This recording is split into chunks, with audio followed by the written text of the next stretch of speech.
Hey, everybody. Thank you for checking out this episode of Raised on the Radio. I am one half of the show. I am Colt Brocado, my good friend Patrick Blair, Zoomland. As usual, it's been 3 weeks since we recorded.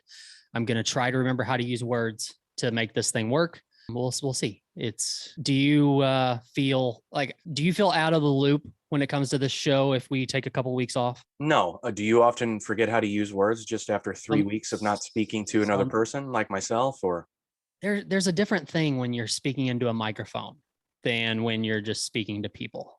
Interesting. Okay. Well, fair enough. No, Yep. I don't feel weird. No, I'm Okay. actually, without giving too much information, I mean, the last 3 weeks, it sucked.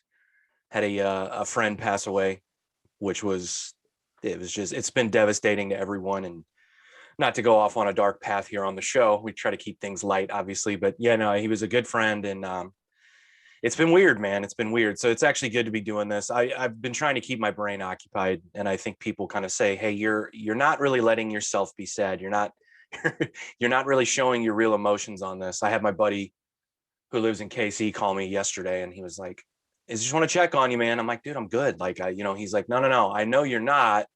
He's like, I know you probably haven't even had a chance to like, and I'm like, dude, I'm fine. He's like, all right, man, just let me know if you need anything. Cause he knows, the the drunken Irishman in me. We bottle everything up down in the pit of our stomachs until we just have a heart attack and die, which will likely be what happens to me. No, man. I mean, in times like this is well, let me just say this again. I didn't want to go down a dark path, but so like I've experienced a ton of death, and I don't know if you have, and we'll get to that, but a ton of death in my life because I come from two giant families. My dad was one of 12 and my mom was one of 9. I have cousins that I have not met, Wow. Whereas like my wife, she comes from a small family. She knows of everyone, so like growing up, I experienced a ton of death at an early age. So, am I desensitized to it? Perhaps, but I've never lost a close friend like this. So it's been sort of a transformational kind of like transitional period for me. I am 1000% thankful that I have a 1-year-old to keep me busy, keep my brain occupied. If I didn't, who knows? I would probably be in a dark hole somewhere right now. I'll be honest. So anyway, so it's good to be doing this. That's my point. Do you think it makes you react differently to death because of having a kid? You think that affects anything? Yeah, I mean, I definitely did. Like I said, it just, well, not just a kid, like I said, a 1-year-old, and he's approaching being 2. So it's like, he keeps you busy. So like, I don't want to sit around and mope and be sad around him, so I've tried to just kind of, and it sucks because like I said, this is a good friend and whom you met, wanted to sort of be sad and be kind of bummed. I haven't really, other than like probably drinking too much at one point in time. Yeah. On one of the days, I think like it was just sort of, I'm going through the motions still. I had people cope with this kind of stuff. Like everybody's different on how they cope with it. Some people have a good cry and that's it. Some people, are just bummed for a bit and kind of work their way through it. And some people, which kind of sounds like what you are doing, is just keep going through the motions and doing your normal thing and just trying to keep your mind away from it. Yeah. I mean, I've tried to process it fully and I haven't. And I saw some friends yesterday who were friends with him as well. And one of them texted me afterwards. He was like, hey man, if I wasn't myself, like it was just kind of, it kind of bummed me out being around everybody. And I was like, no, dude, I get it. Like, you don't have to apologize to me. You don't have to explain yourself to me. I didn't notice anything, but so yeah, I'm just, I don't know. My buddy who called me, he was like, you probably haven't even had a good cry, huh? And I'm like, no, man. Like I said, I don't know. Like as an adult, I've tried to, I don't know. It's so weird. As a kid, I'll be honest. As a kid, I cried a lot. I cried a lot about things I probably shouldn't have cried about. And it's not that I'm like trying to break my son of that. Like I'm not trying to let that be a habit for him, but I am in a way, which I know my wife will probably hate me saying this, but like, I don't want him to be a crier. I want him to process it in a different way. So as I started growing up, like maybe it was me kind of like bottling everything up and pushing it down, but this is a weird conversation to be talking about crying. I know. And I know people that know this guy listen to this show. So like I said, I'm trying to like tread lightly on this, but anyway, go ahead. Well, just like the crying thing, it's weird because like you said, like I'm kind of the same way as far as like I don't show like a shitload of emotion all the time. Yeah. I kind of bottle a lot of stuff up. But so like a few weeks ago we had to put our dog down. Yeah. And it was one of those things like once that wall has been broken down, it's like you can't stop for a while. Like the crying Yeah. just happens for a while. And then afterwards, you almost feel like refreshed from it, kind of like I haven't done that in a long time. And I know I'm a guy and I probably shouldn't be doing that, Yeah. you Nah. know, that kind of thing. But It's not even a guy thing for me. Sorry to cut you off. Like I know that's like a I cliche know. sort of like, yeah, but it's not even about being, men cry. Should we spend an exorbitant amount of time like talking about how we cry? Probably not. I don't think it's healthy for anyone to do that, Yeah. regardless. Go ahead. Sorry. No, you're good. You're good. I do want to transition a little bit here though, unless you've got more crying talk to talk about. No. We should. Yeah, that's probably good. I think we're good. But I so want, like you said, you put your dog down. I mean, but if family wise, and I asked you this, you didn't answer it yet. So like, have I'm you sorry. experienced a ton of death in your family? Probably not. I No, mean, if you not say really. I don't. probably not. I mean, No, I don't have a large family. I mean, I've had, you know, family members here and there, but they were kind of farther away. And I've been thinking about that. And I don't know if it's because I like as I get older, but I've been thinking about that and like how I'll react because I haven't had a ton of death in my life. Okay. Like, you know, and you know, my grandparents, they're in their, you know, they're up there in age and stuff like that. And for people that I'm close to in my family, I'm curious on how I'm going to react when that starts happening and I start Yeah. losing people. Yeah. It's gonna be rough. Yeah. I haven't had grandparents since I was 6. Like I Oh, haven't really? known. I didn't. Well, to be honest with you, I mean, I didn't really know my grandparents. My dad's dad was dead before I was born. Yeah, my both of my dad's parents were dead before I was born Yeah. too. So super weird. But anyway, what was your transition? This is a good spot. I was going to transition because I guess it was 2 weekends ago. You had sent me this picture and it's been on my mind. Like I've been ready to talk about it on the show. I don't remember this, so I'm worried. Go ahead. Anybody anybody that listens to this show and hears the back and forth between us about like me living in the woods and you living in the city. The perfect connection for that was you sending me a picture of your backyard from, I guess it was the backyard from your Airbnb that you stayed at in Bloomsdale that just had a horse trailer, a single horse In trailer a pond. in a pond. I was like, who's And I gonna said, murder me tonight? and I said, dude, you're in my backyard. And you said, this is my worst nightmare. Yeah. Super weird. I joke. I mean, it wasn't bad. It was fine. It was a really cool. Well, here's a funny story. So I went up there or down there, whatever. It's down there. Went down there for a wedding, and I booked an Airbnb a mile away from the wedding venue on purpose. Got super lucky with it.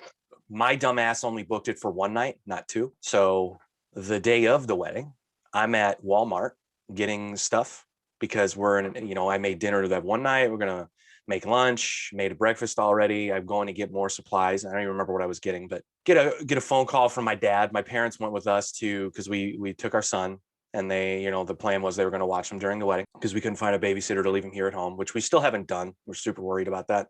Get a phone call from my dad. He's like, hey, there's a lady in the driveway saying that we're supposed to be out of here an hour and 15 minutes ago. I'm like, huh?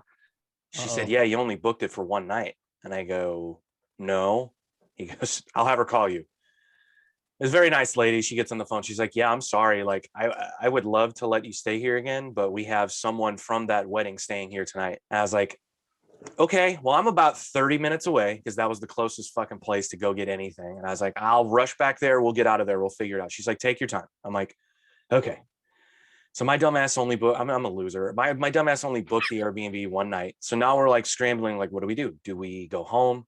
Do we try and find a hotel? Because all the hotels, we're in Bumfucksville, USA. It's not like there's not a Holiday Inn around the corner. So we start Googling, we look for this hotel is sold out. This hotel is sold out. We finally find a Super 8, which was like 35 minutes away.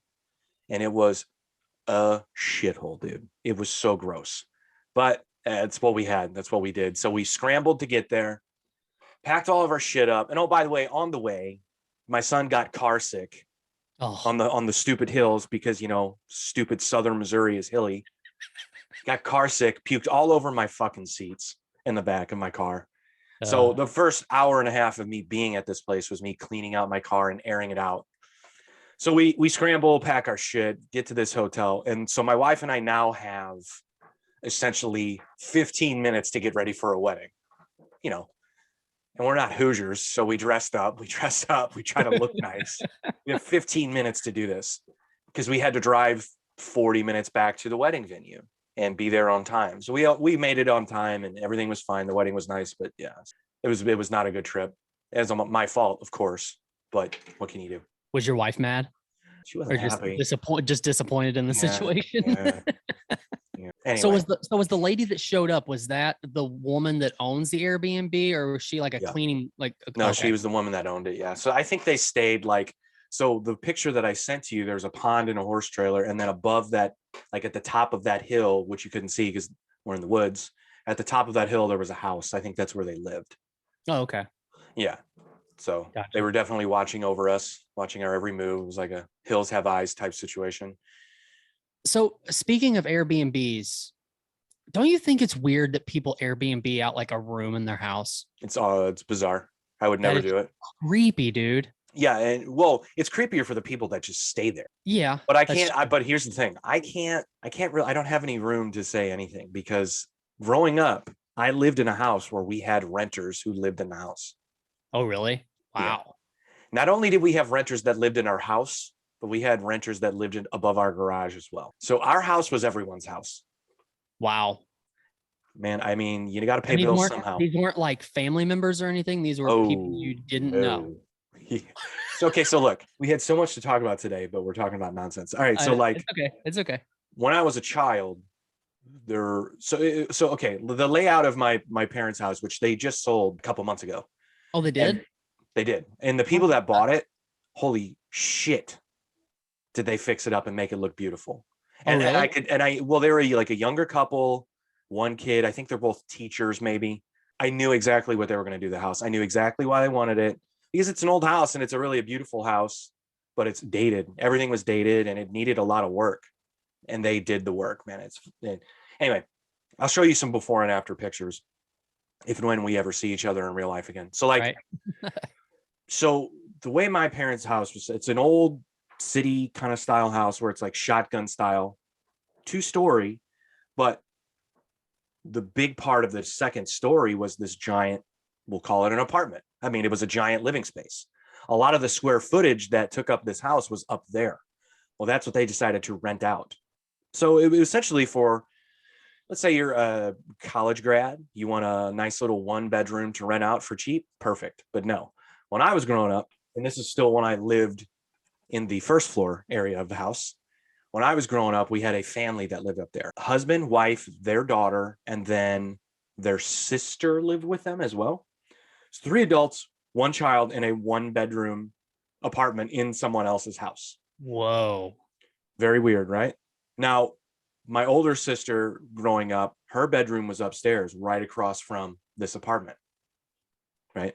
When I became a teenager, I moved upstairs and then there was a renter across from me. Now, to be fair, the renter who was across from me when I was a teenager was sort of like a friend of the family.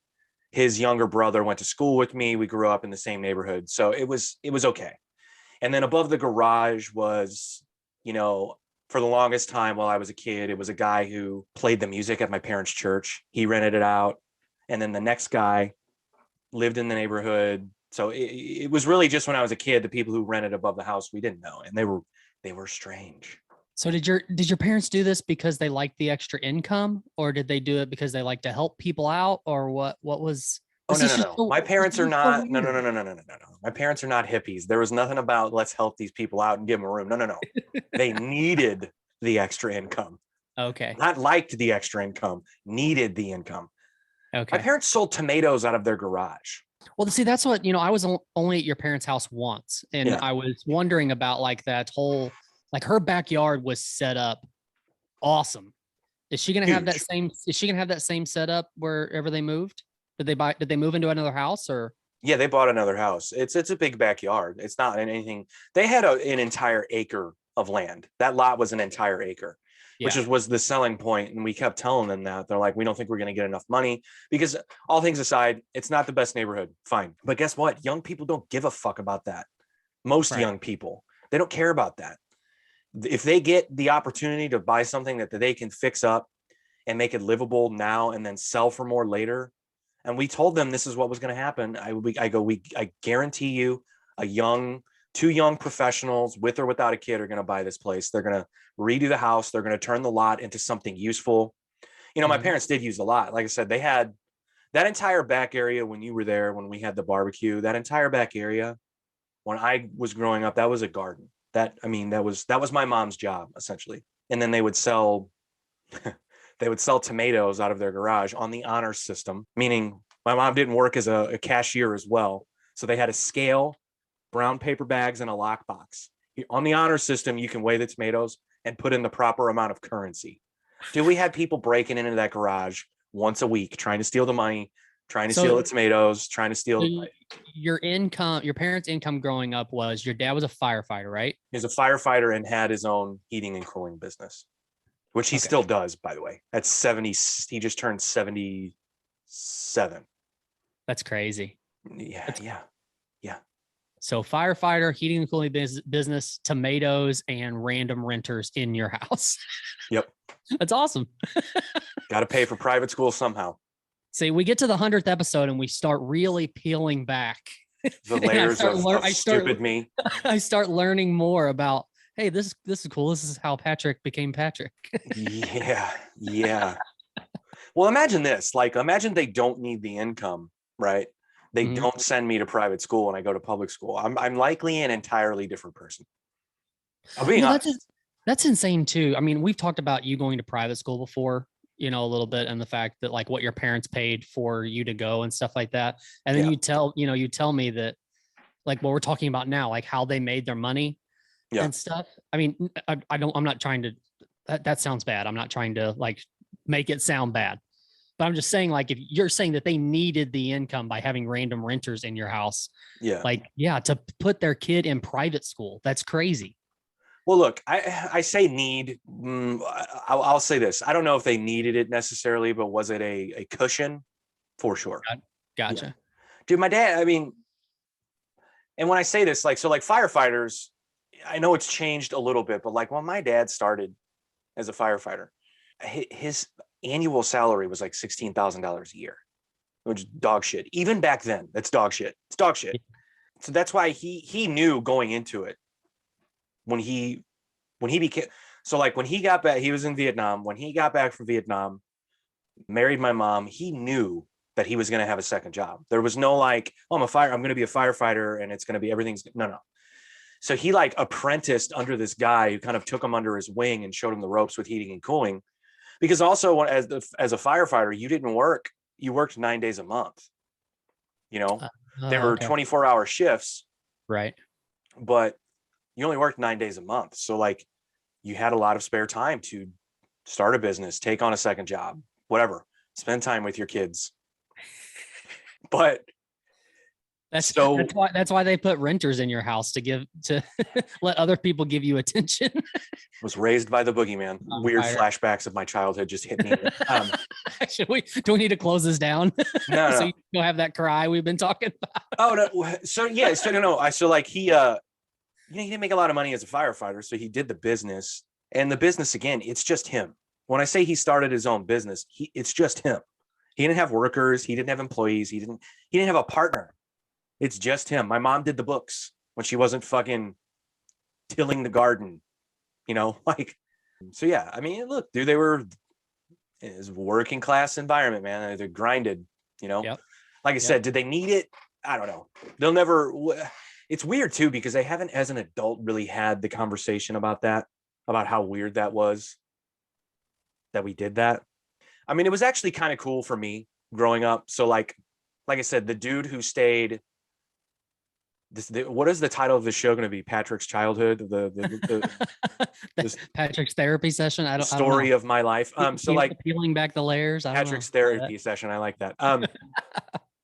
But like I said, the dude, the one guy who stayed above our garage, which by the way, the garage apartment, again, if you're like, And it was always crazy too, because guess what? You didn't pay utilities.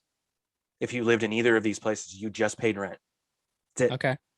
So, and again, it was cheap. It was cheap. But if you're like a young college grad or a young single person, perfect place. Which, by the way, if you lived above the garage, you had access to the pool. Dope. You had access to all the anyway. But the guy, it was when I say access, like, so the guy I'm talking about that lived above the garage, he was a big soccer player.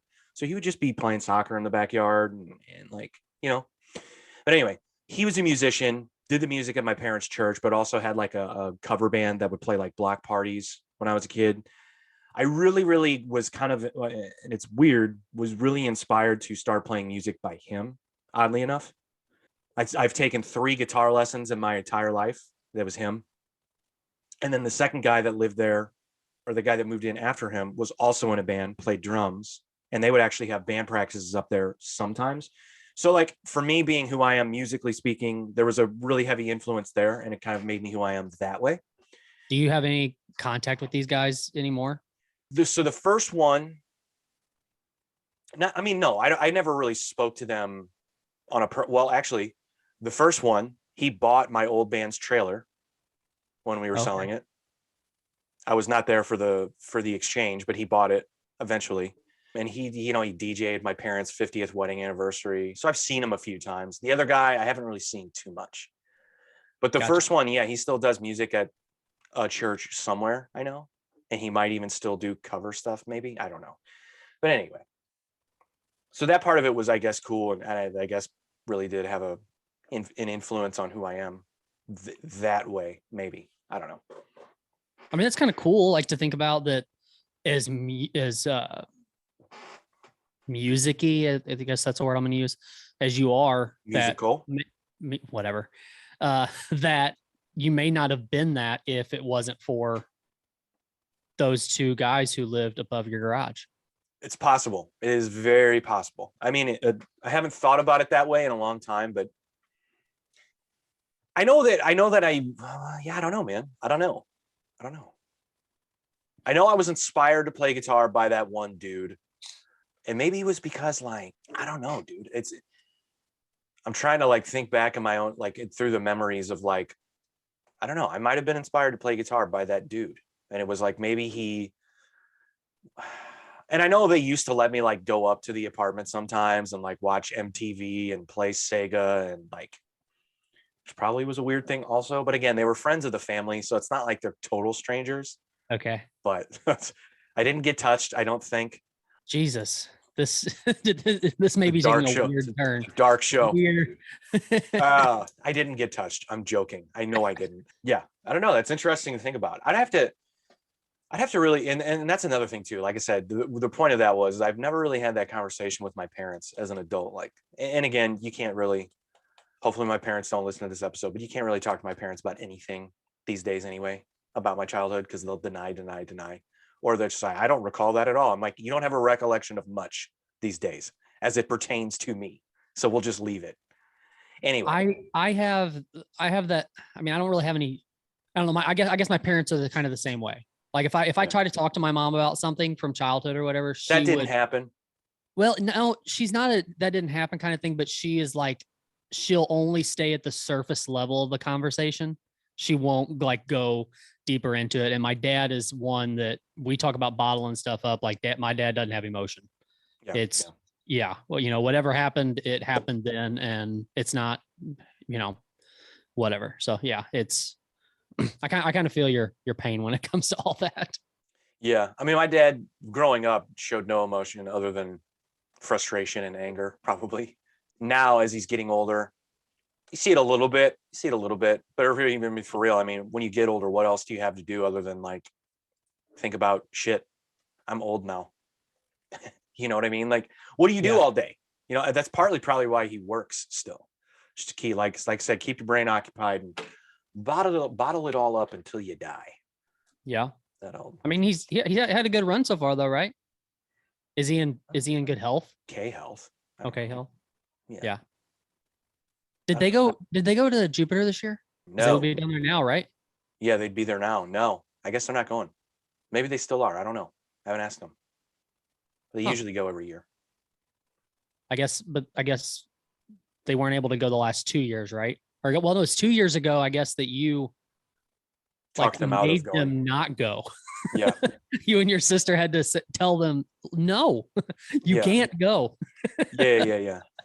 I don't know. They both had COVID now, so fuck, go do it, party. I don't know. Did they go last year? I don't remember. Was there a there was a spring training, but I don't, did they let fans go? I don't remember. They may not have. I And don't I mean, remember. the lockout this year has something, I mean, it slowed things down. I don't know. I'm That's going to ask true. them. I'm going to ask them when this is over. Did you Now know? that Well, you mentioned COVID. I'm not going to go into a rabbit hole with this, but did you know? My wife told me yesterday that the mask mandate is completely gone in every county in Missouri now. Did you know that? I think so. It's so Well, weird, man. It like as soon as this whole Russia and Ukraine thing happened, it was just a turn. Like yeah. it went away. Which I mean, it shouldn't surprise me that much, I don't guess. But I guess the reason it does is because we're talking like 2 years of hell with the Yeah. pandemic, and then all of a sudden it's just gone. People aren't getting as sick near as much, and maybe it's just a coincidence that everything happened at once. Who knows? It's not. It's not. But cases are down. The numbers Yeah. have dropped significantly. Yeah. You know, wonder if it has anything to do with that whole vaccine thing. It's a possibility. Let's You know, not I've even got get it. Let's not even get into it. okay. But so you mentioned Ukraine. So did you know the Oscars are today? Just because you told me. Did you know? Well, you don't have to say that I told you. You could play dumb and be like, "No, what's happening?" But so I don't know if this is still going to happen. But I saw last week. I read a story that they were going to have Zelensky, Ukraine's president, Skype in or Zoom in or something, and talk about how they need more aid or whatever. And I'm like, hey, aren't they in the middle of a war? Why don't we Right. leave the guy alone? First of all, second of all, no disrespect to him or the Ukraine and what's happening. It's terrible. But like, how about we focus on the shitholes we have here in our own country that are falling apart and rotting Also, from the inside? Why don't we also, Skype with someone from those towns, whether they be government, police, or a citizen, and talk about how shitty it is? yeah. Like, why don't they go to North St. Louis and talk to Right. the mayor of St. Louis and talk about how it fucking sucks? They're never going to do that. Well, my thing is too is like the people that are watching the Oscars are those people are going to help. Well, I mean, there is a lot of power and money in the room at the Oscars. Yeah, I guess so. So I guess physically there. I was thinking about like who's watching the Oscars. Well, that's the thing too. Who the fuck still watches that? Right. That used to be a big deal, and I still think it's gross. Like, we're giving people awards for art and making movie. Like, it's so. Anyway, it's always been weird to me, and I don't like when people get into it. But I was in Los Angeles which is where they normally are, and I think they still are. But I was there the night of the Oscars, and I was just like, I gotta stay inside. I don't want to be outside. It was just the whole vibe of the city was just gross. It was just like, ugh. Yeah, it's like, why are we bothering this guy? And maybe we're not. Maybe he's embracing the idea of doing that. Like I said, there's a lot of power and money in the room, and the ability to move the needle and spark influence is there, I guess. But how about we just, why don't we focus on here a little bit? Why don't we Skype in with, and it doesn't have to be this one. It's cool. Let's Skype with Zelensky. That's fine. How about the next stupid award show we have? Why don't we Skype in with someone from, I don't know, what's another city that's falling apart? Detroit. Yeah, Flint, We talk Michigan. about Missouri. Yeah. How about we talk about the fact that they don't have clean drinking water? Right. In an American city. I don't know. Did you watch the fights yesterday? There was a fight night last night. You did? Did you notice that the Russian, well, actually, I seen two fights, I think. Yeah. There was a Russian there. The crowd was booing him and doing the USA chant during it. Yeah. Isn't that gross? Like, it's not. I understand what they're doing, but it's also ignorant, like it's not like it's his fault that this is happening. I don't know if they necessarily think it's his fault. I think that's them taking this opportunity to be nationalistic which is it's such a hollow pride that Americans have. Yeah. It's an easy opportunity to do so, but yeah, it was Askar. The one that I remember, maybe I missed the first one, but Askar Askarov was the one that was like, it was like, because he was fighting Kai Kara France. Yeah. And that was a big a fight. good fight. That It was a good big fight. It was Very a good fight. Yeah. It wasn't him. That wasn't the one I was thinking of, though. It was before him. Yeah, see, I missed the first one. I read Okay. on Twitter that it happened, but I missed it. I was probably watching the basketball game for that one. What did you watch the Duke game last night? Only bits and pieces of it. Okay. But good for them. So my buddy that died, that was his favorite team.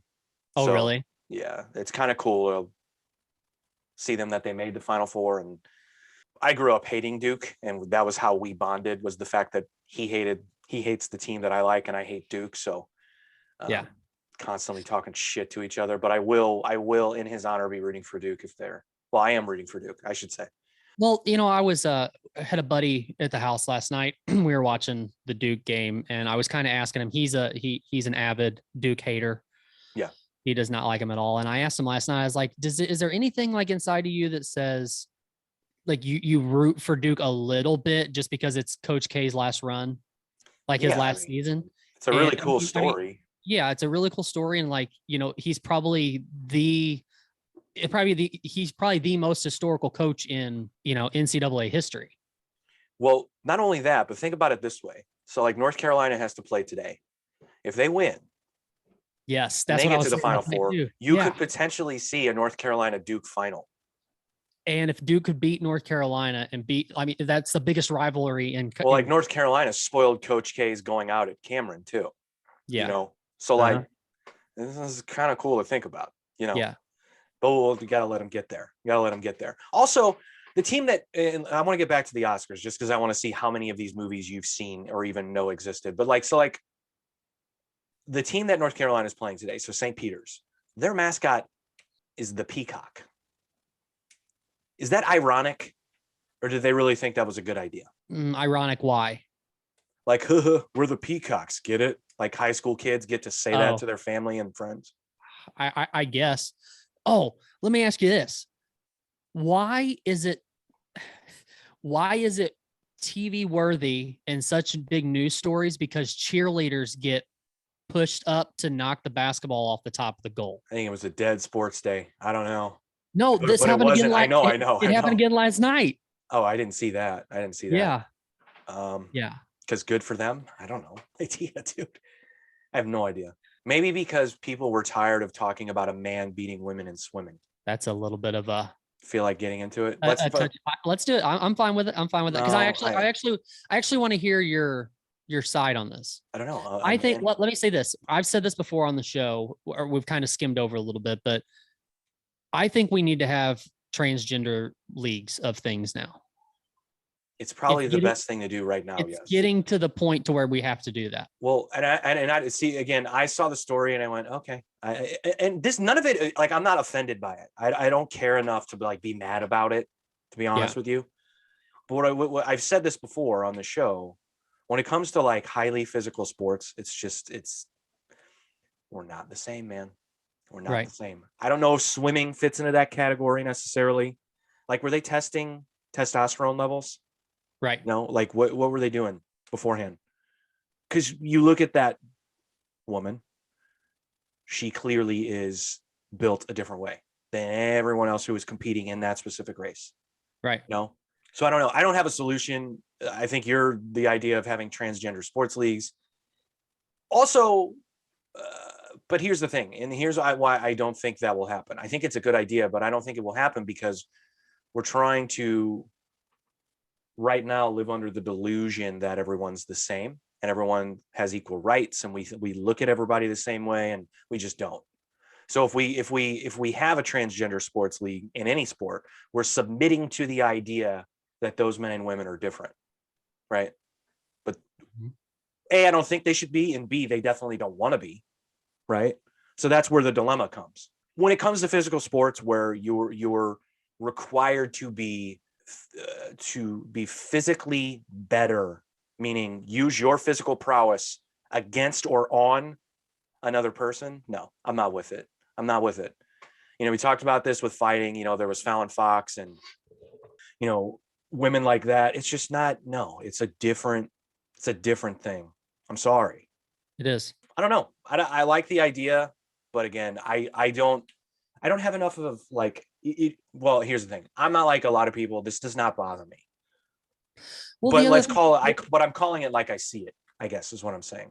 Well, the other thing it makes me an asshole, but is it a story if that woman lost? No. Isn't that weird?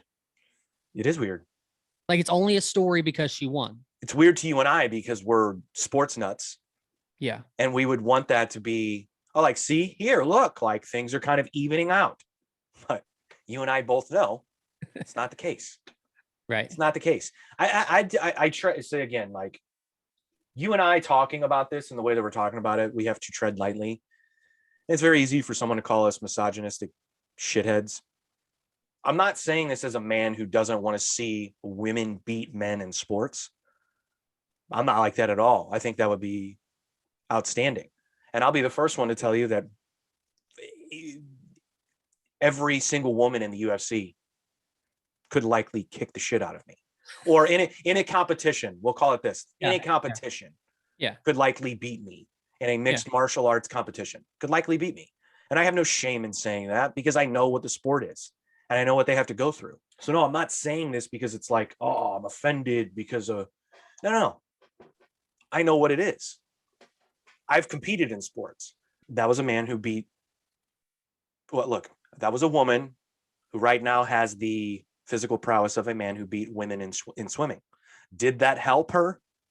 Or is she just that good? Again, there are those underlying questions that we can ask, but only her biological makeup knows, you know? Well, here's the thing too. How good are you at swimming? Not good at all. I mean, I can swim. I was not expecting that answer. Okay. You couldn't win a race. No, well, I don't know. I guess it depends on who I'm racing. I mean, I can hold my own, but so not like. Let me ask you this.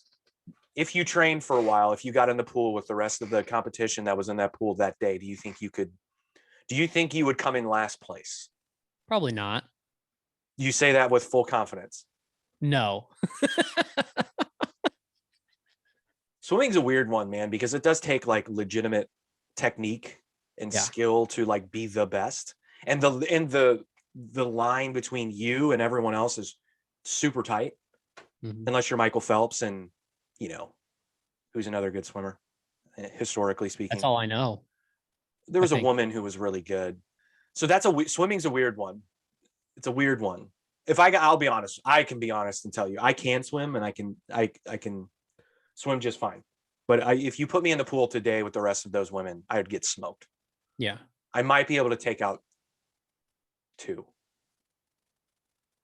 maybe 3. Yeah, no, I mean, but when it comes to like physical sports, like I said, it's just different. I'm not. Yes. I can't get behind it. It is it's a touchy subject. You know what? It's kind of bizarre too, because it kind of feels like the issues of transgender athletes and the issues of, well, look, trans in general has kind of just, it's not as big of a topic of conversation anymore. And I think maybe because of COVID and now because of this war and other things going on, it's just people have kind of forgotten about it a little bit. I've seen quite a few podcasts talk about that swimmer, but in a very sort of trying to be funny way. They haven't really been, they're having a real conversation about it. But again, the idea was to be funny.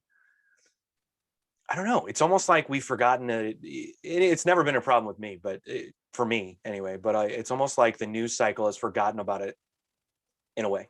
Maybe I'm wrong. Maybe I'm turning a blind eye, but kind of how the news cycle works, Yeah, but this seemed to be like a bigger issue, because of all the things that go into it with the sort of the lifestyle of being trans in the United States today, and the sort of, especially with kids, with you seeing like kids wanting to be trans or identifying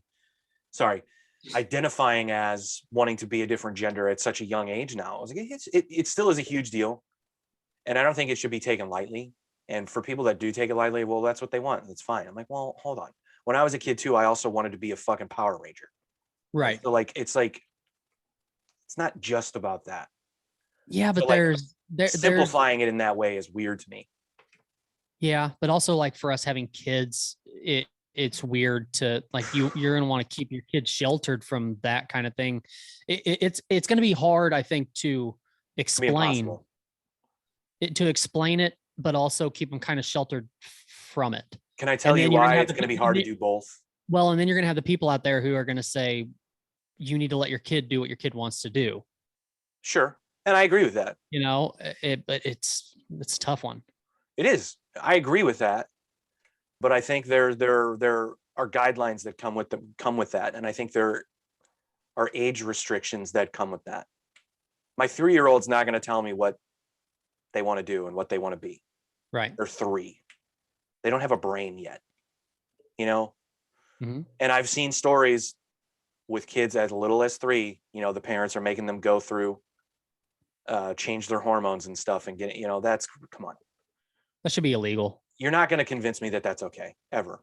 But can I tell you why it's going to be hard, A, to shelter them, and B, explain it to them? I'm listening. It's impossible to shelter a kid from anything these days because of social media, or they and the devices they have, and they're just going to know. And then kids talking about it and the devices the other kids have. Look, you could say to your child, to your son, when he's, I don't know, 12, you can't have a phone yet. He has 10 friends that already have a phone that are Right. likely just going to pass him the phone. Right. Right. So there's that. Unless you move to the woods like you and work from home and don't let your kid do anything. Yeah, possibility. Your kid is in good shape, actually. But explaining it to them, someone's already going to explain it to them before you even get a chance to. It's already going to be explained to them by someone.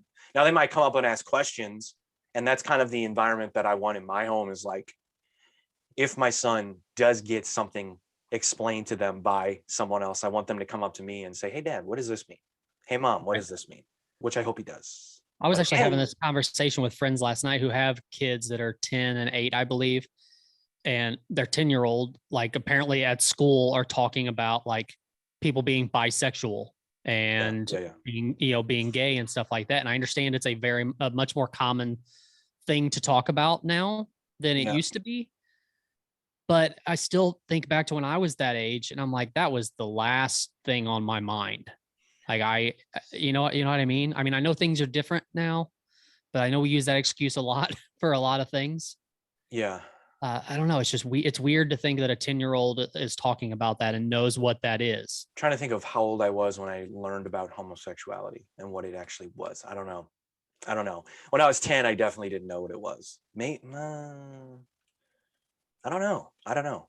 Probably not. I don't know. I remember there was a rumor about like Usher being bisexual. Do you remember? Did you ever hear I that? do remember that.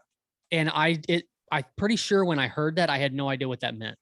Well, you know what? To be honest with you, and this is going to show how old I am, but when Magic Johnson announced that he had AIDS or HIV, sorry, Yeah. I started asking a lot of questions. And with those questions, it depended upon who I asked.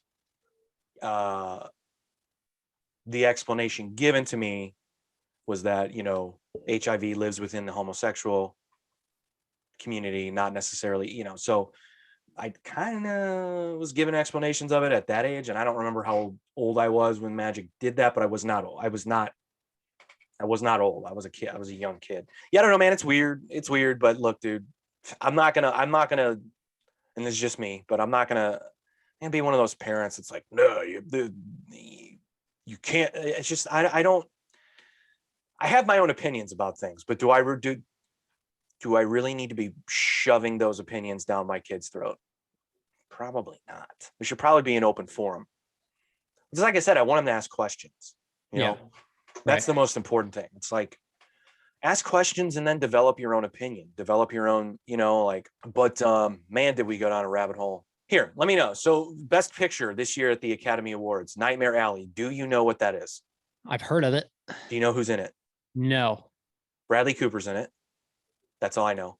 Okay, I think I did hear that. It's directed by Guillermo, del Toro. You know who that is? Yes, absolutely. Have you seen some of his movies? Yes. Which one? Hellboy. Yeah, Pan's for sure. Labyrinth. I don't know if I've seen Pan's Labyrinth. Pan's Labyrinth is really good. Is He it? did what was the one about the Shape of Water? Was one of the more recent Oh ones yeah. I've seen by him. Okay, He's got you no, know, hang on. He's got a lot bigger movies than that, right? He's got bigger movies than Hellboy, right? I don't think so. I think they're Well, making another Hellboy, by the way. how many are there? 7. I think there's 3. Okay, well, Dune is up for Best Picture. I remember it. Did not care to see it. Probably still don't care. Who was in it? I have no idea. Oh, okay. Denis Villeneuve, Mary Parent, Okay. Belfast. Don't know what that is. Don't recognize any of the names. Do you? Kenneth Branagh, Tamar Thomas. I've never heard those names ever. The Power of the Dog, Jane Uh, Campion, Roger Frappier. what's that other? Wait, no. Okay, that's not the movie I'm thinking of. What's the other dog movie that's out right now with Channing with Channing Tatum? Tatum. Yeah, that Yeah, definitely did not get nominated for an Oscar. Is it just called The Dog or I something? think it's like just that? called Dog. Dog. Yeah. The disgust on your face. King Richard, which you know what that is. You know what that is. Will Smith plays the father of Yes, yes, Venus yes, and Serena.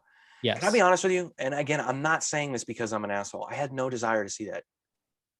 When I saw the previews, I was like, I'm not going to be watching that. I don't care. I just don't Yeah. care.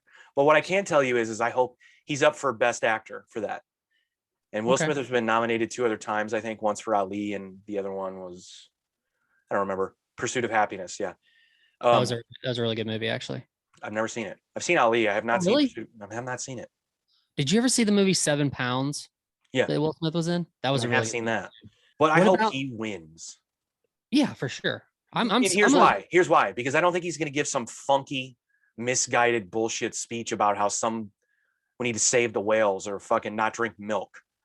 Yeah. Like, I think he's going to try to be funny, and maybe not, maybe not, maybe not. But that's just my guess. Have you had any desire, or have you seen previews or anything of that new show, Bel Air? Why? Why are we doing that? Why do we have to do that? I don't know. I mean, you know the premise behind it, right? That it's a darker, like real.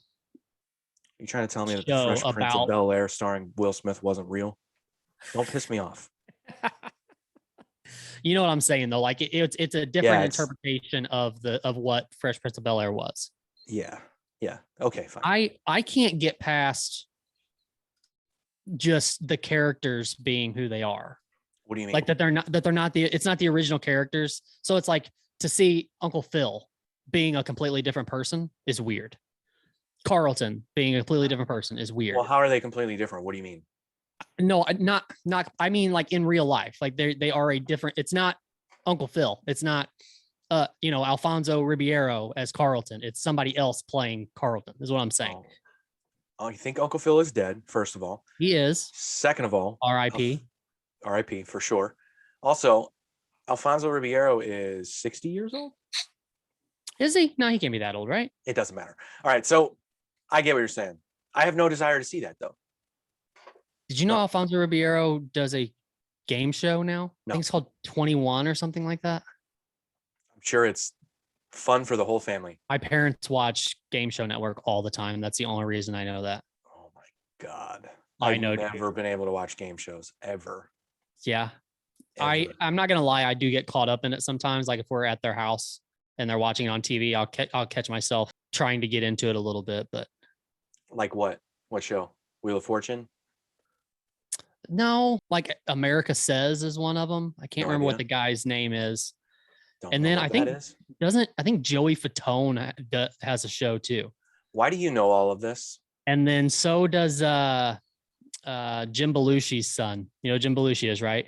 I do. I didn't know he had a son. Well, I mean, He I'm sure he has a does. son, but who's his son? I don't remember. All right. So while you're doing that, Don't Look Up. Did you see that? Yes, I did. You did see it. It's I up for watched it, Best yeah. Picture. Will it win? Is it that good? You didn't watch it? No desire. Again, it's another one of those ones where I'm just like, I don't care. I think it was a good movie for what it was. I think Okay. I think it was about not what the movie was saying it was about. I think it had a lot of like undertones about COVID and stuff, but Oh I don't know. God. Yeah, I knew there was a reason. without saying it was COVID. Yeah. Drive My Car. No idea. I have Licorice no idea what Pizza. that is. I've heard of it. So Bradley Cooper's in 2 of the movies nominated for Best Picture. Licorice Pizza was directed by Paul Thomas Anderson. Do you know who that is? So he directed one of my favorite movies of all time. So Paul Thomas Anderson was, I just listened to a podcast with him recently because he was Really? on Smartless, that Jason Bateman, Will Arnett, and Sean Hayes podcast. Didn't know that was a thing. Yeah, I've been listening to it a lot. It's been going on for like 2 years. They started it at the beginning of COVID. Will Arnett, Jason Bateman, and who? Sean Hayes. Who's that? He was on Will and Grace. He's like the lead star in. Dare I ask, the gay guy? Yes. Okay, go on. Yeah, but they're all like really good friends apparently. Okay. And it's a really good show. It actually is. I think you might enjoy it with some of the guests. All right. Fair enough. By the way, Robert Belushi is Jim Belushi's son's name, in case you wanted to know. I'm glad I do now. Thank you so much. Paul Thomas Anderson, he directed Boogie Nights, which is one of my favorite movies ever. I mean, it's easily in my top 10 favorite movies ever. Okay. Punch Drunk Love with Adam Sandler. There Will Be Blood, that won an Oscar. Anything Right. with Daniel Day-Lewis usually does, which, by the way, I think he's the most overrated actor ever. Do you like Daniel Day-Lewis? My wife and I just had this conversation the other day about, like, we just don't, and maybe it's not him, but I don't like many movies that he's in. Yeah. Guess it's just the parts that he picks. I don't know. Like, There Will Be Blood is one of the most boring movies I've ever tried to watch. I made it through, but I was bored. Yeah. I like Gangs of New York, which he is in, and I think it's a good movie. What is the other? Last of the Mohicans, fine, whatever. It's boring. It's too long. It's boring. Had Yeah. no desire to see him in Lincoln. He played Abraham Lincoln. Trying to think of Daniel Day-Lewis movies, but obviously I haven't seen Gangs in New York in a long time. I that's a good movie, man. And actually, it's funny because when you if you have enough time in between when you saw it the last, when you revisit it, you go, God damn, this movie's awesome. Like, it's just a good movie. Yeah. All right, so back to these nominees. So Licorice Pizza, I was actually kind of intrigued by it when I saw my wife sent me the trailer. I was like, okay, maybe. West Side Story, directed by Steven Spielberg. Why did we remake it? Why is it nominated for anything? It's just a remake. And then Coda. I don't know what Coda is. And I don't know the names. Best Actor, Andrew Garfield, Tick, Tick, Boom. Do you know what that is? No. Me neither. Benedict Cumberbatch, best name in Hollywood. The Power of the Dog. That was the movie where I was like, do you know these names? So apparently he's in that. Javier Bardem, Being the Ricardos. Any idea? Nope. Will Smith, King Richard. And then Denzel, did not know he was in a movie. And what did he do? The Tragedy of Macbeth. Well, I have no idea. Nope. Best Actress, Jessica Chastain, The Eyes of Tammy Faye. Any idea? No. Kristen Boring Stewart in Spencer. Any idea? Nope. She has the personality of one of my toes. Penelope Cruz, Madres Paralelas. Don't know what that is. Nope. Olivia Colman, The Lost Daughter. Nicole Kidman is in Being the Ricardos. What is Being the Ricardos? Now I want to know. I don't know. Because someone else was nominated for that too. And it's someone that I like, I want to say. Best Supporting Actor. Yeah, J.K. Simmons, Being the Ricardos. You know who J.K. Simmons is, right? I don't think so. I know the name. He was in Whiplash. He was in Spider-Man. He was in fucking... Wait, okay. Whiplash who was he in that movie? The teacher. Okay. Yeah. He's awesome. Wait, doesn't he do the insurance commercials? Yes, he is the insurance guy. Yes. Yeah. He's awesome. He was in this movie though. Yeah, he was in Juno. Whiplash was a really good movie, by the way. I love Whiplash. My wife hates that movie just because she says it's such a bummer. She's like, everything about this movie is just negative. She's like, you like negative things, so I know why you like it. She's like, I can't watch it. I love it. Do you like the main actor in that movie? I can't think of what his name is. Miles Teller. Yeah. Do you like I him? do. She says I have a man crush on him. I'm not sure Really? why. Apparently, but I just think he's in good movies. Like Whiplash is good. He was in Bleed for This, which was the movie about the boxer Vinny Pazienza. I love that movie. I think he's awesome in it. And if you haven't seen it, watch it. It's funny. Don't let me forget to talk about that movie. But he's in that. He was in. Have you ever seen the movie 21 and Over? What's it about? His friend turns 21 and they take him out and they fucking lose him. They just get shit faced. Anyway, he's been in some good movies. Huh? Yeah. So yeah, I think I've seen that. Okay. What was that movie called? We were wondering about. We were just talking about Being the Ricardos. Yes. What is this? I don't like Did you ever see that movie? Wasn't he in War Dogs with Oh, Jonah Hill also? who? J.K. Miles Simmons? Teller. Oh No. yeah, War Dogs is amazing. Yes. Yeah. Love that movie. Oh, so this Being the Ricardos is about Lucy and Ricky Ricardo, or Lucy and Ricky Ricardo. Interesting. You know what? To be honest with you, Nicole Kidman plays Lucy. Wow. I could would see this. that. Yeah. I would see this. I would probably watch that. Anyway, so that clears that up. Oh, so with the movie Bleed for This, so I'm guessing you have not seen that. No. Have you seen Southpaw with Jake Gyllenhaal? Yeah. Yeah. You've seen The Fighter, right? Yeah. Okay.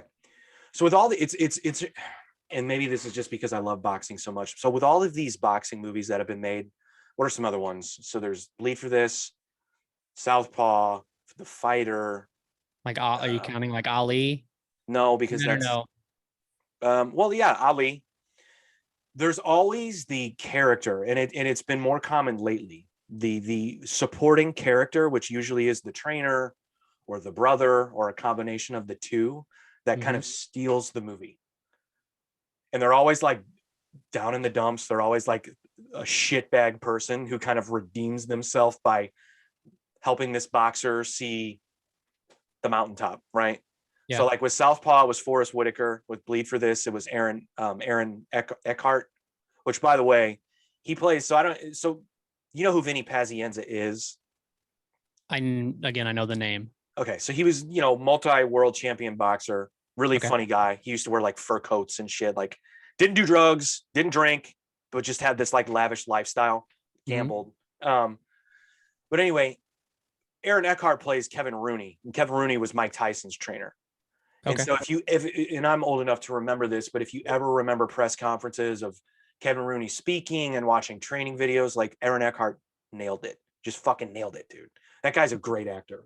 And then like The Fighter, obviously you have Christian Bale, who again, how is Christian Bale British?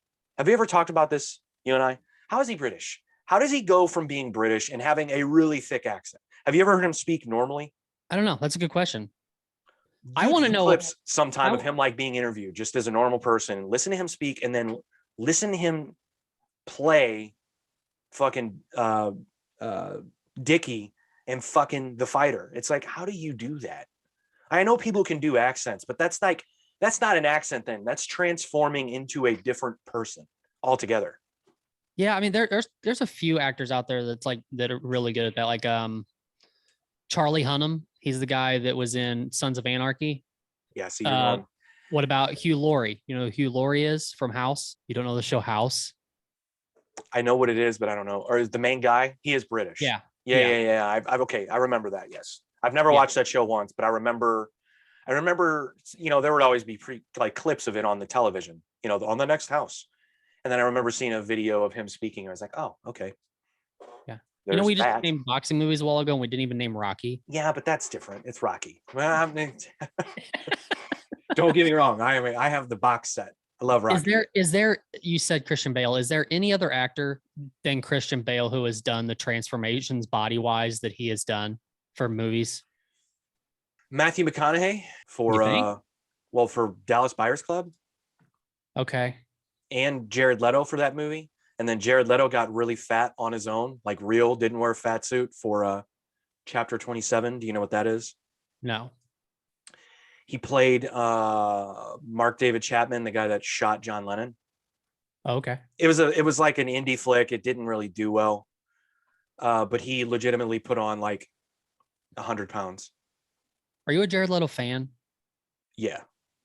Musically also, or just beginnings, early stuff. Yes. It's funny story about that. Early 30 Seconds to Mars. Yeah. Okay. Yeah. So they, a long time ago, opened, and this is before they were 30 Seconds to Mars, before they were anyone. They opened for Incubus here in town, and I went and saw, and I remember watching them. I was in the lawn, so to be fair, couldn't really see him necessarily, but I remember watching them and thinking, oh, this band's okay. But I remember leaving. It was at the amphitheater. I remember leaving, and it was just a bunch of young girls wearing their t-shirts, and I was like, huh? What's going on? And so then like months later, the music video for boot, boot, boot, boot, boot, boot, boot. Attack. Yeah, that's the one. It doesn't matter. Yeah, so Jared Leto, yeah, I'm a fan. He's a weird guy. He goes to a lot of UFC. Did you see he wants to play Conor McGregor in a movie? Seriously? Yeah. He like publicly stated that, and Conor was like, yeah, let's do it.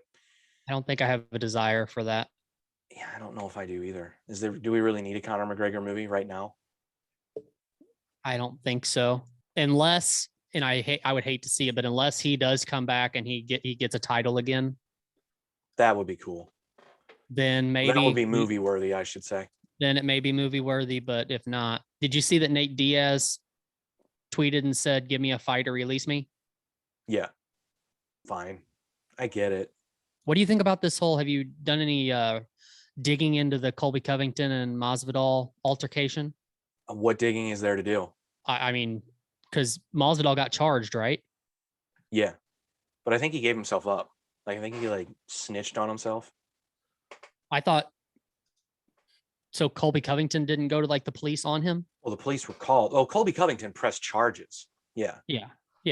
I didn't do too much research into it other than Colby pressed charges, and then I saw something about how Masvidal snitched on himself or gave himself up in a weird way. The whole thing is a bummer, dude. Like, and look, you and I have said, like, there are some things, obviously Colby's playing a character and he's doing it well because people are paying attention. Whether they want him to win, they want him to lose, people are paying attention.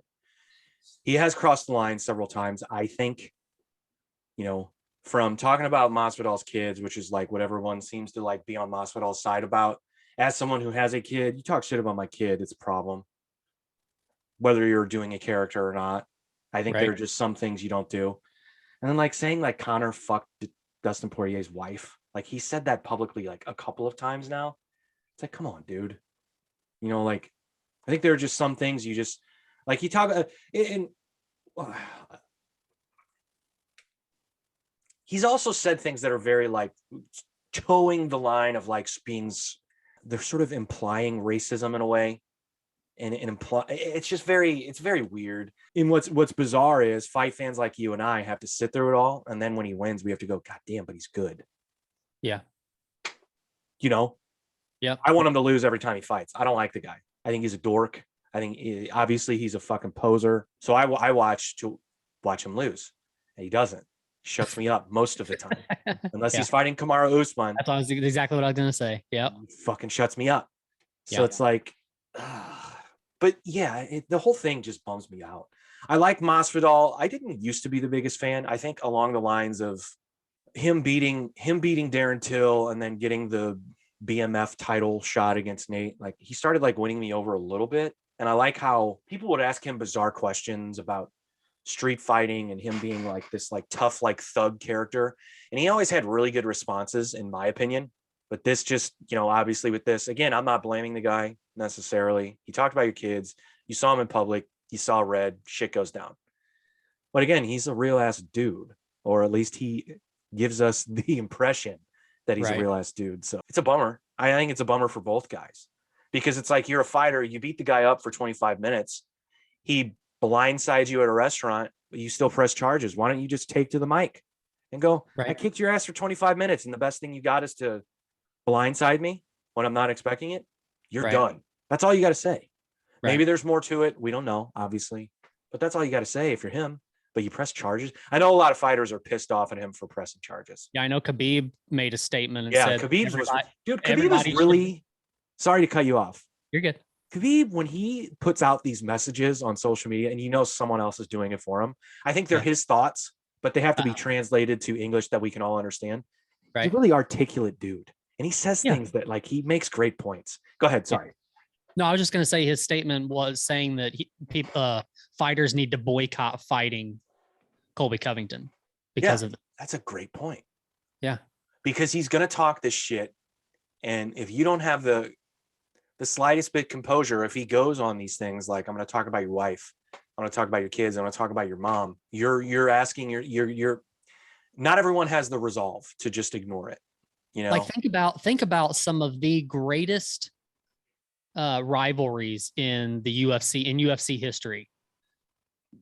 And think if those fights would have happened in a back alley, out and not in the octagon. Because I mean, there, some guys who legitimately hate each other John and Jones and hate DC. or anybody who fought Chael Sonnen. Yeah, but I think again with Chael did it well, where it was playfully a character, and it was villainous, but he did with Anderson Silva again say some things that were sort of bordering on, not necessarily racism, but definitely like talking shit about Brazil and yeah. So maybe you're right. But he was well, I'm just saying this because he was better at it than Colby Covington is. Colby Covington has to rehearse, and even when he does rehearse, he still like stumbles over his own words. And right. Well, I mean, my point is that yeah. DC and John Jones fought each other in a back alley. You think one of them's going to press charges against the other? No, and one of them might not walk out of there. That's a good point. Dude. I don't, is there a more heated sort of hateful rivalry than that one? Tito and Chuck was good. That's what I was thinking. But that was still like, that was some petty shit that they were on. Tito just didn't know how to handle the fact that he had a teammate and a guy that he trained with who was literally beating the fucking shit out of people, and he knew he was going to be next, and he just couldn't handle it like emotionally and like mentally in front of the camera to just sort of accept what was happening. Like he had to again like sort of take on this like, all right, fine, we can do it, like type thing. And Chuck's like, all right, bro, I don't think you know what you're asking for. Well, I mean, I guess you could probably throw in Connor into a couple of conversations with that. I mean, Jose Aldo or Nate or Khabib. Yeah. Well, yeah, that's true. But Khabib has come out and like publicly like praised Connor on a few occasions and talked about how tough he was. And but I'm talking like in the heat of the moment. In the moment, yeah, that would have been bad. Yeah. That would have been bad for sure. Jose Aldo's a weird one to think about because he was always this sort of humbled, sort of like mild-mannered guy, and Connor was on this like world tour of like trying to embarrass him. That's interesting to think about. And he always wanted that fight again, and he never got it. What if they fought again now? Is it worth it now? I don't know. For either fighter? I'd watch it. Like if Aldo went up to 55, what if he's like juicy Aldo, like he used to be? What if he's juicy Aldo at 155 and Connor cuts down to 155, which he's done against Dustin? I forgot about that. Never mind. So it's not like it's asking much of him. But yeah, what if it's juicy Aldo at 1? I'd watch that. Anyway, we got to talk about some other stuff here. What I do want to say, congrats to Curtis Blades. That was a big victory. Yeah, it was. And also, we need to say congrats to a guy we've talked about on the show before, Neil Magny. He is now the winningest welterweight in UFC history, and has never sniffed a title shot. How crazy is that? It's nuts. He's always been. I mean, you say he hasn't sniffed. I mean, he's always like been right there, like almost over the top of the hill, and then he hasn't won the fight that he needed to win to be in the conversation, unfortunately for him. He's on a roll right now, though. Hopefully it keeps on rolling. Well, do you think he won that fight? I didn't get to watch it. I just seen the end. Well, he got dropped in the first round. Oh, he did? Okay. And it's one of the things I tweeted. It's like he's a true pro, meaning like he got dropped, and it was, it's one of those shots though. He's the type of guy, like if you catch him when he's not expecting it, he's not one of those guys that can just eat it. Like if you catch him, and that's what they say anyway, like knockouts always happen. The knockouts that are the most devastating are the ones you don't see. Right. Yeah, true. But he's one of those guys that even if it is a shot that if it's a shot that he doesn't see, he doesn't wear it well. Like, but he recovered. And then the next two rounds, I mean, the second round was striking with Max Griffin. And then the third round threatened submission, basically the entire round. So he's just a pro, dude. He just knows how to win, like especially in those situations where he's going to get taken into deep waters and gets dropped or gets taken down and maybe almost submitted. Like he finds ways to win. But anyway, a couple of other things. What are your feelings on this? You obviously know I have a shit ton of feelings about this because it's my team. But what are your feelings on the Browns essentially giving Deshaun Watson the biggest contract in NFL history? Why, man? We're talking essentially. I mean, Aaron Rodgers' contract's bigger because it's over a shorter amount of time, right? Well, it's definitely the biggest contract in Browns history. So let's just call it that. But why? Man, what was, let me ask you this. Was there anything that made you think that Deshaun Watson would win a Super Bowl? When he's been sitting the bench for the past year, getting over all these allegations and everything. But before that, would you have ever considered him to have the contract that he just signed with Cleveland? Do you see him winning a Super Bowl with any team? Well, before his knee injury in Houston, I think people definitely thought he was on the verge of becoming an elite quarterback. Yes. Okay. But everything went south with Houston. He didn't like the culture there. He hated the way things were done. Which and apparently, I mean, he wasn't the only one. I mean, a guy like JJ Watt, steps out and tells everybody this place sucks. Yeah, well, that's the thing. It's like he publicly stated that, and then after that, all of these women come out of the woodwork and say, yeah, so it's a little bit weird. It's a little bit weird to think about. It's also weird just to think about who, and if anyone's paid attention, just think about who the guy he was before all of these allegations. A guy who donated his paycheck to the people of Houston after a hurricane. A guy who in college would go out of his way to answer every question and be a good guy. That's why I said when that first started going down, that's why I hate the media. That's why you have to be media literate. It's like when that first started going down, the only pictures you saw of Deshaun Watson attached to any news story was this sort of menacing look. Mm-hmm. Like, here's the evil villain. It's like, hey guys, fuck you. He smiles. Okay. And that's how we knew him, especially in college. And I think maybe he didn't smile a lot in Houston because he didn't like it. Maybe there aren't a lot of pictures of him smiling. I remember seeing him smile. It was the same thing with Kaepernick, though, dude. Like when the whole thing, and let's not go down a Kaepernick road because it's dead. It's a fucking stale topic. But like when everything was happening with Kaepernick, every picture used of him was Afro, mean mugging Colin Kaepernick. Right. Not the fucking guy who would torch the fucking Rams every time he played them, wearing beats, smiling, jogging on the sidelines. Can't wait to talk to reporters. Never that guy. It was always fucking militaristic Afro Colin Kaepernick. Nothing wrong with having an Afro. That's not what I'm saying. But you know what I'm saying. Yeah. So maybe that's just where he was with Houston. But again, all these things come out after that. 2 different judicial systems find him. There are no criminal charges to be had. 2 different, not just 1, 2. And then now the latest story is 18 other female masseuses have come out in support of him, saying he was never inappropriate with me. He was nothing but kind, so on and so forth. And all of them attach their names. Right. All 18. Which, by the way, we don't know the names of any of these women who are trying to get money from him in civil suits. So odd. Very odd. But again, I get it. I get why you would not want your name out there. Right. So to answer your question, no. Do I think he was going to win a Super Bowl anytime soon? I don't know. Okay, I do know that before his knee injury in Houston, he was playing he was lights out. So what are your thoughts now? Do you have high hopes for him in Cleveland? As a player, yes. Yes. As someone who just now, after a year, has spoken out during that press conference yesterday, no. As a person, no. As someone who is going to be able to handle the scrutiny and the pressure, and I don't know. I don't think so. So you mean to tell me during like media scrums, we're about to play Pittsburgh, he's going to have to answer questions about all this? Rather than talking about football, all they're going to ask are questions about this. We got to go play Cincinnati and Joe Burrow. You mean to tell me he's going to be focused on football when he's going to answer nothing? I don't know. He has media obligations. Is he just going to face fines and not talk to anyone ever? Right. I don't think that's the case. But the interesting thing about is this. So you asked the question, like, why do the Browns do this? Do they think he's going to win a Super Bowl? Well, let me ask you this. How good and how smart do the Browns look if they win a Super Bowl this upcoming season? Because not only do they say we had enough confidence in this guy and his football playing abilities, but enough confidence in his character to get through all of the bullshit and take us to the mountaintop and win a Super Bowl. Now, it says that, but it also says that we as an organization had the resolve to get through all of this with him. Because they're the Browns, the laughingstock of the fucking league.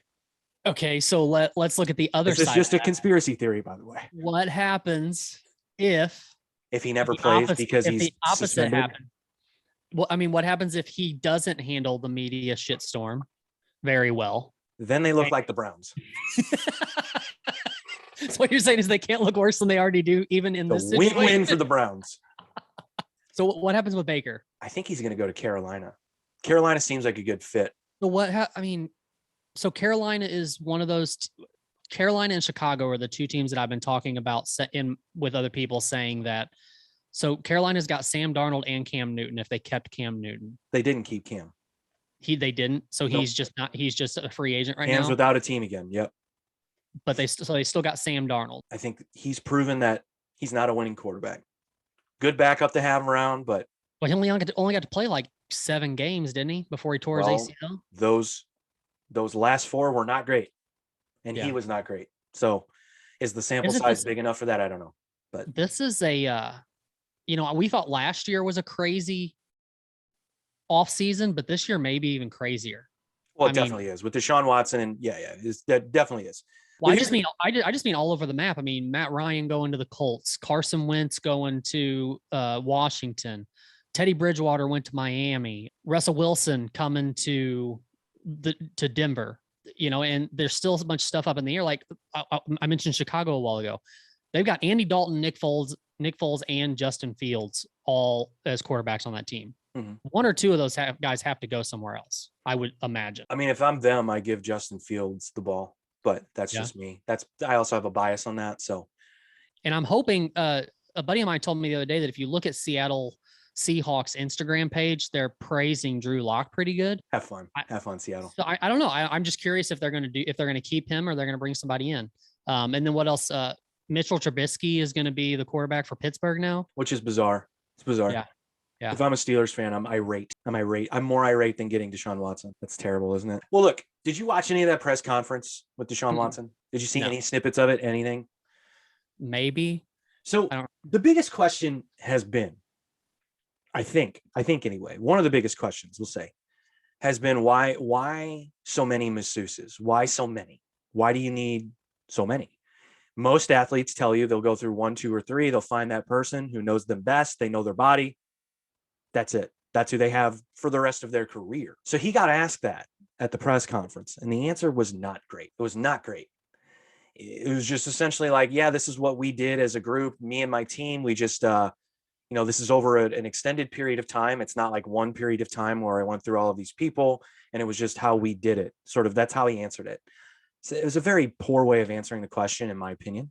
But would you ask someone that who's not being accused of this? If there's a standard way that athletes do it, right? Right.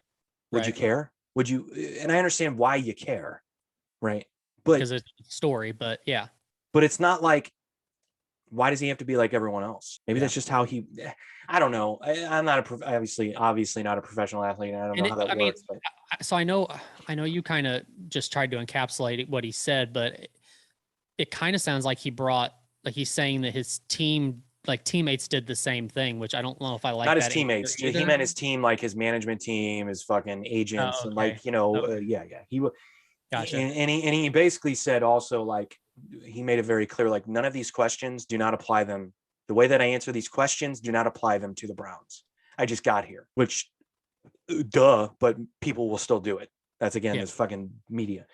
But I've seen criticisms of it, like, why was he so stoic? Why was it not like, no one looked excited? Well, look, if they did throw a party at the fact that they just paid this guy who has a ton of potential football-wise a bunch of money, you would criticize them for that. Oh, they don't care about the victims or so-called victims. They don't. So no, well, they're going to keep it. I like the way they did it. I like the way that they kept it kind of short and sweet and kind of, like I said, stoic, very like sort of not so much high praise of the situation, high praise of the guy. Here's our guy. We're going to get through all of this, so on and so forth. I wasn't mad at that. And I'm a Browns fan. I didn't want him to throw a party. I was like, geez. And I actually thought about that. I was like, God. And I remember them announcing the press conference, like, Deshaun Watson, first time as a Brown, I'm going to speak to the media. I'm like, dude, if they come out and make this like when Russell Wilson signed with Denver, or I'm trying to think like bigger acquisitions, like when Tom Brady signed with Tampa, like everybody, I'm like, oh my God, that's going to be brutal. Like they're going to get chewed up and spit out. Like, and they didn't. So good for them. I don't know. We'll see, man. I don't, as a Browns fan, I don't like it from a standpoint of this guy's going to have to play football through all of this bullshit. It's never going to go away. Ben Roethlisberger people still talk about all that shit he went through. How long ago is that? He's retired now. His walkout, the people brought it up. Right. I don't know. We'll see. You would expect more of the organization and of him as far as answers and plans. them spending so much money. And I do feel bad for Baker and all of this. I'll be honest. I'm still a Baker believer. I still believe that if he was healthy this upcoming season that he would do well. But that ship has sailed. So it just goes to show you when some douchebag's dad takes to social media and talks about how bad you are as a quarterback, what can happen to you. Odell's a twerp. And people were like, there's a possibility he would come back to Cleveland now that Deshaun. No, don't. Stay away. I don't want you. I do want him to re-sign Jarvis Landry because he got a new agent. And apparently the new agency was like, you should go back. You should definitely go back. Even though they released you, you should go back. So one last thing to talk about. Definitely. I probably know what you're going to say. RIP. So let me ask you, as far as like, what's your stand on the Foo Fighters? That's a weird question, but like, it is a weird. What are you asking me? Do I like them? Well, I know you like them, but like, would you ever consider them like an influence for you? Yeah, definitely. Yeah. And this goes back to those early days. Yeah, for sure. 100%. Yeah. Okay. Here's the thing. If you're a rock musician and you're around my age, I get it's music and everyone has their own personal taste. But if you're a rock musician and you don't like the Foo Fighters, come on. Like, why? What possible reason could you have? Like saying like, oh, I don't like all of their songs, but like, no, Foo Fighters sucks. Like, come on. Are all the band members in the Foo Fighters original members? Or have they traded out members? No. So the only original members are Dave and the bass player. So Chris Shiflett, the guy he was their third guitarist. Let me think about this. Yeah, third guitarist. Pat Smear was in the band, left the band, then came back, and they got him kind of after the fact, after they kind of started. Taylor was the second drummer. Okay. The original drummer was in Sunny Day Real Estate with the bass player. So no, it's just the two guys. Okay. Do we know? Have we seen? Are they still doing an autopsy or anything like that? Do we know what the reasoning was? He had 10 different drugs in his system. Oh, he did, really? Yeah, I saw a story. I'll send it to you after the fact. Okay. 2 of which he had pain pills and benzos. Lethal combination, dude. Like most times people take those two together and they don't wake up. So I don't like the fact that they listed marijuana as one of them, but go on, whatever. Like why we're still doing that, but fine, do what you do. But yeah, huge influence, man. They're one of those bands too where I think historically speaking, they're so important because they've managed to withstand every change in the music industry and just keep being Foo Fighters and just kept their fan. I don't know. They're just huge band. I mean, I often wonder, like, and this is a really stupid way of thinking, but it's just, but if Kurt Cobain had not died, would they have carried on and been as big as the Foo Fighters? A part of me goes with his personality and his whole, he didn't like being famous. He didn't like being in the public eye. Like a part of me goes, I think he just would have eventually just stopped doing Nirvana and just kind of done his own thing and just, I don't know. It's hard to say. And who am I to say that? But I don't know. But then again, I guess the other side of that is like, would there be a Foo Fighters if he wasn't in Nirvana? Tough to say. I think, well, Dave already had, so the songs that were on the first record, and Dave Grohl has talked about this, the first Foo Fighters record. Dave Grohl has talked, he already had those. Foo Fighters started out as him just making a demo of music. Yeah. Just to do it. And most of those songs made it onto the first album. So for him, it was just like getting over Kurt Cobain's death, getting over Nirvana not being a band anymore, and then kind of trying to just be musical again. And then he kind of put this group together. I don't know. Perhaps it does happen, maybe later than it did. But and again, I don't know these people. I don't know how their brains work. But the Foo Fighters have been very kind of open about all of their struggles, all of the problems they've had. That's one of the things. One of my favorite documentaries is that first Foo Fighters documentary, Back and Forth. And it was the build up to them playing Wembley Stadium. They were very open and honest about, Taylor had a drug overdose once before. Almost died from that. And so you kind of wondered about the guy. And then Taylor, I think one of the coolest things, just from someone who's been in bands and you have these inner sort of turmoils and struggles with each other, is when, after Taylor had his drug overdose, not shortly after that, Dave Grohl goes and plays drums for Queens of the Stone Age. Like Taylor was very like resentful about it. And they were both very honest about it. And they thought Foo Fighters were going to break up over it. Obviously didn't, and now they were bigger and better than ever after that. But Foo Fighters as a band, they're one of those bands that I think like they're the public and the people and their fans feel like they know them. Yeah. They're very much an open book with who they are and where the music, what inspired the music. And they did that HBO documentary series where they were recording that album, and they kind of like did it piece by piece, like episode by episode, and each episode was inspired by like a city and a historic venue in that city. And like, oh yeah, fucking awesome, dude. Yeah, I'm very much inspired by them. And you just made a horror movie? who? Dave Grohl. I read about that. And the band. I think it included the band. It was like the band recording in a haunted place or something like that. Interesting. Yeah, I read about it, but I didn't read too much about it. I don't know what it is, but I'll have to check that out.